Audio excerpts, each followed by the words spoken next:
A common question I do get asked is, how do we do the inner work? What does that even mean? And it's so true.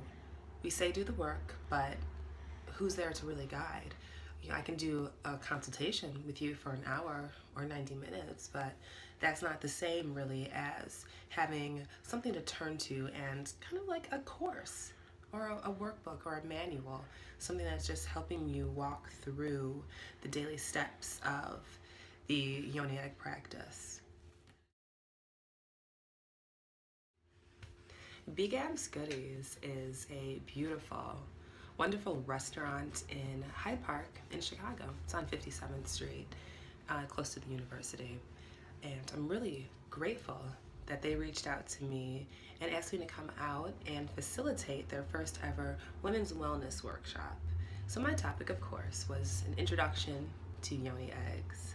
So I came out and I shared with the whole group of women all about the practice and the process and the history of Yoni Egg usage.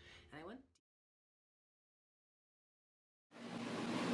The Yoni Egg is a very ancient practice, and I liken it to being like an idea of sorts.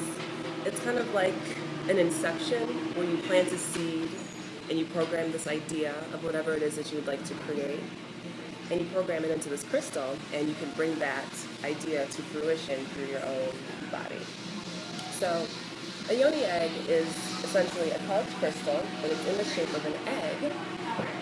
And the egg shape is really important because that is a symbol of fertility and of giving birth and of life. So even if we're not trying to give birth to children or get pregnant right now, we still want to be fertile with creativity and ideas and our self-expression.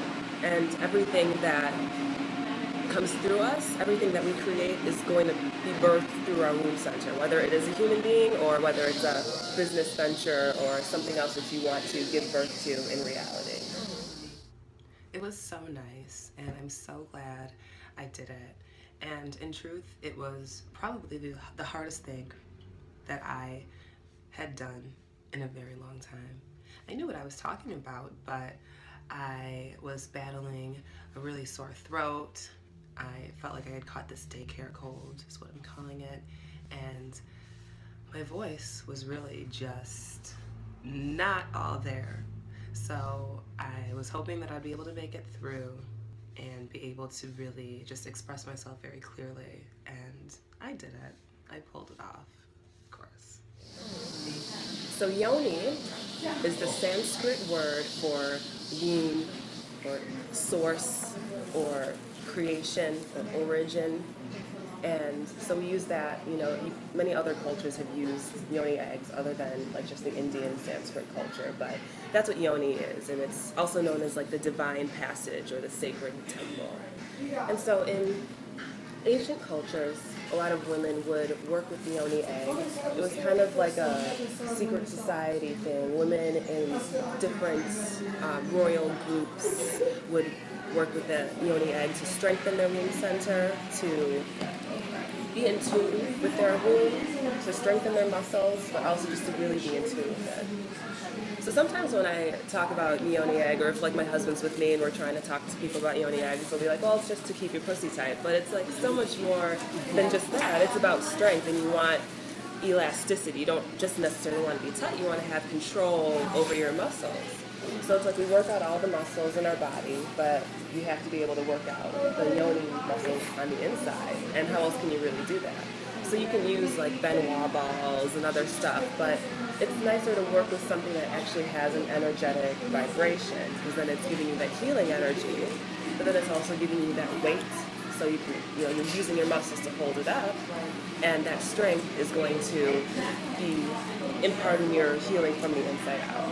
I went deep. I went into also the science behind it and the geology and how crystals form, because all of these things, knowing these things really informs knowing how and why a crystal can impart certain kinds of energetic healing to us. So, a crystal is defined as a natural body with a geometrically regular shape and a consistent molecular structure. So every kind of crystal that exists all falls into 7 categories of molecular structure. So there's like the trigonal molecular structure, then fluorite has a cubic molecular structure, then there's hexagonal, and there's orthorhombic, and then there's amorphous. Amorphous crystals are like obsidian or like moldavite. That's another amorphous. It doesn't have any sort of molecular structure because moldavite was a meteorite that actually crashed into Earth. So it did not crystallize over, millions of years, but it happened rather fast. Also, obsidian is volcanic glass that cools really quickly. So whereas a crystal forms within the earth and it takes a long time to solidify, obsidian is lava that came up to the surface of the earth and it cooled really fast, so there's no significant crystallization ever occurred.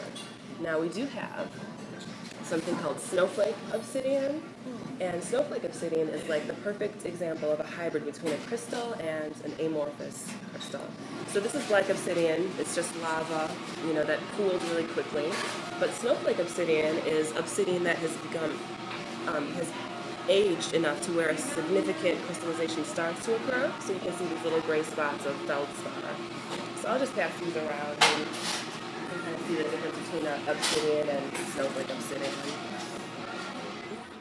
The audience was so captive and it really felt good just having that engaged group of women who really wanted to know so much about what I had to share. When a crystal is compressed, it emits an electric charge called piezoelectricity. So piezoelectricity literally means electric charge based on pressure. So we make these things called orgonite devices. I don't know if anybody's ever heard of these before, but an orgonite is basically where you put a crystal into a mold. Then you put epoxy resin, it's liquid in the beginning, into this mold, and you fill up the mold, you put other copper and metal pieces in it, and so when the resin dries, it's emitting pressure on the crystal. So the crystal is emitting this constant piezoelectric positive charge due to the pressure from the resin as it dries. So organites are really nice to keep in your house. You can keep it around your computers and your TV, just kind of to counter the negative radiation that we have in our spaces. So I'll pass this on. So the organites, but they come in a lot of different shapes and sizes, but those are some that we made recently. This is an example of a kind of small one. So the same concept applies. When you have a Yoni egg that you're using internally, we're putting this pressure on that crystal and it's emitting this positive charge, but it's happening from the inside out. So it's kind of like wearing a piece of crystal as jewelry, but when it's on the inside, it's kind of more changing your energetic structure of your body.